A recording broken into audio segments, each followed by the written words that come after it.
In this tutorial, I'm going to show you how you can install Google Play games on your smartphone. So when you install Google Play games, you'll be able to enjoy a variety of games from Google Play games, and you'll also be able to play even these games while you are offline.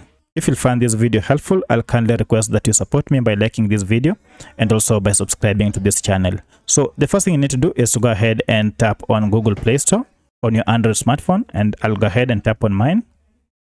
And then under search here, tap on it and then search for Google Play games, just like that. And this will lead us to this app. You can see it is here. Go ahead and tap on it. And now we have an option to install it. As you can see, it is from Google and it is about 18 MBs.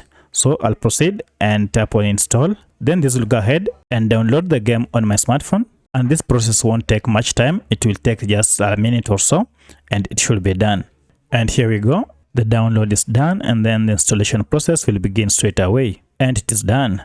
Now if you go ahead and tap on open, this will take you straight to Google Play.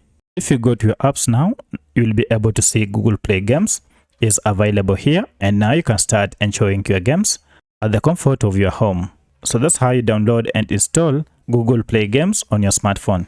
If you have any other question, kindly let me know in the comment section. Otherwise, if this video is helpful to you, kindly hit the like button and subscribe to this channel to support me. Thanks for watching, and let's meet in the next video.